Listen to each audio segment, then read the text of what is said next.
A história do bom samaritano, muita gente conhece, né? É quase sinônimo de ajudar quem precisa. Mas, e se eu te disser que, na sua origem, essa história era muito mais do que isso? Ela era, na verdade, uma verdadeira bomba teológica e jurídica. Uma narrativa feita para chacoalhar, para subverter todas as expectativas de quem a ouvia. Então vamos mergulhar nessa história por trás da história.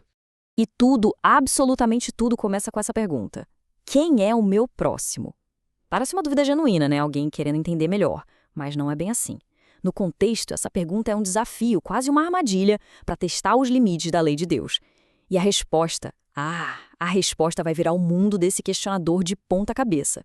E para a gente sentir a tensão da cena, é fundamental saber quem está fazendo a pergunta. Não é qualquer um. É um nomikos, um intérprete da lei. Pensa assim, um super especialista na Torá, uma autoridade religiosa e legal da época. Ele não está ali para uma aulinha de moral. Ele está iniciando um debate jurídico de altíssimo nível sobre a aplicação da lei. Então, o que temos aqui é um verdadeiro debate legal. Jesus confirma o que a lei dizia de mais importante: ame a Deus e ame ao próximo. O especialista, claro, concorda. Mas ele não se contenta. Ele quer ir mais fundo. Ele quer saber os detalhes, os limites. Onde exatamente essa obrigação de amar termina? E o texto entrega a motivação dele de bandeja. Está escrito lá: querendo justificar-se. Ou seja, a intenção não era ampliar o amor, mas sim limitá-lo. Ele queria uma linha, uma fronteira bem definida que dissesse: ok, com esses aqui eu tenho que me preocupar, mas com aqueles ali, não. Ele estava em busca de uma justificativa legal para a exclusão. Só que, em vez de dar uma definição fria, Jesus responde com uma história. O cenário, a perigosa estrada que ligava Jerusalém a Jericó. E a vítima? O texto só diz um homem. Essa falta de detalhe é de propósito, claro. Ele podia ser qualquer um. E ele é deixado ali, jogado na beira da estrada, meio morto. E quem são os primeiros a passar por ele? Ninguém menos que os pilares da religião da época. Primeiro um sacerdote, depois um levita. Ambos estavam descendo de Jerusalém, o coração da vida religiosa.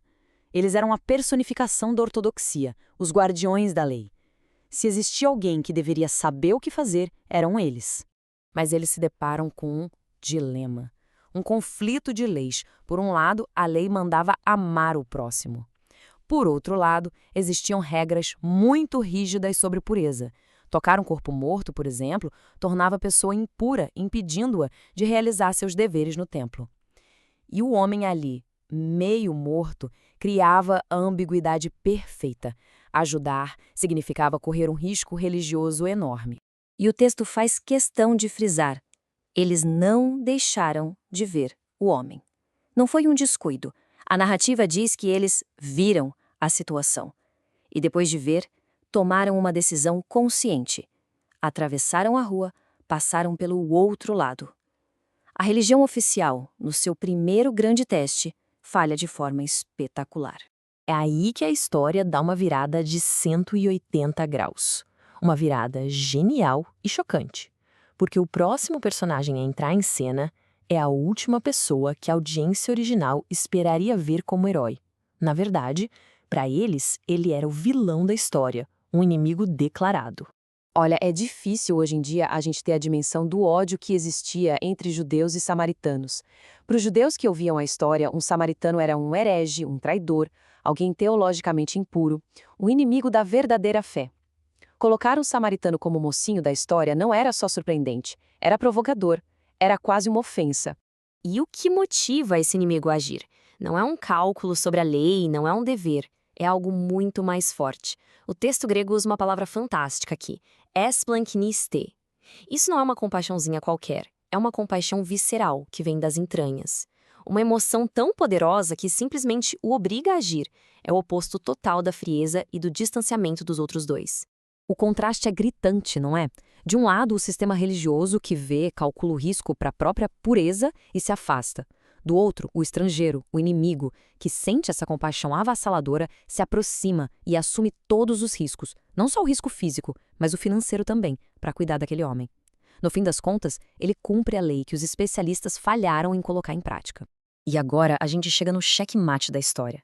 Depois de contar essa parábola tão provocadora, Jesus não dá uma resposta pronta. Ele faz algo muito mais inteligente. Ele devolve a pergunta para o especialista. mas de um jeito totalmente novo. Ele vira o jogo. Vamos lembrar, a pergunta original era sobre identidade. Era um pedido para definir uma categoria. Quem se qualifica? Quem está dentro e quem está fora do círculo de pessoas que eu preciso amar? Mas olha só a pergunta de Jesus. Ele inverte tudo. Ele não pergunta quem era o próximo do homem ferido. Ele pergunta qual desses três agiu como próximo. A pergunta deixa de ser sobre a identidade de quem recebe o amor e passa a ser sobre a ação de quem demonstra o amor. É uma virada de chave genial. Então, esse é o pulo do gato. A pergunta original queria criar fronteiras. A nova pergunta de Jesus derruba todas elas. Ele transforma a palavra próximo de um substantivo, de uma categoria, para um verbo, uma ação. Ser próximo não é sobre quem a pessoa é, mas sobre o que se faz por ela. E com essa inversão, a parábola se transforma. Deixa de ser só uma historinha bonita para se tornar uma redefinição radical do que significa de fato obedecer à lei. Ela propõe uma nova hierarquia de valores. Essa tabela deixa tudo bem claro. A interpretação da ortodoxia focava na pureza, na identidade, em evitar contaminação. A parábola vira essa lógica e coloca o foco na misericórdia real, na prática.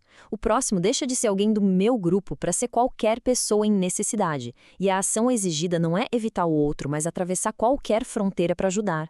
E aqui está a grande lição de toda essa análise. A misericórdia não é uma exceção à regra. Ela é a regra. É a mais pura e alta expressão da lei.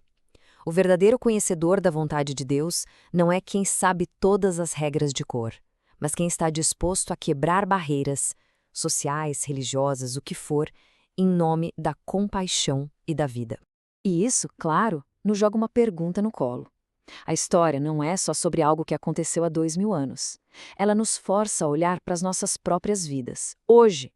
Onde é que as nossas definições de próximo, as nossas fronteiras entre nós e eles, nos fazem simplesmente passar para o outro lado? A parábola nos desafia a entender que a pergunta mais importante talvez não seja quem é o meu próximo, mas sim para quem eu serei um próximo hoje.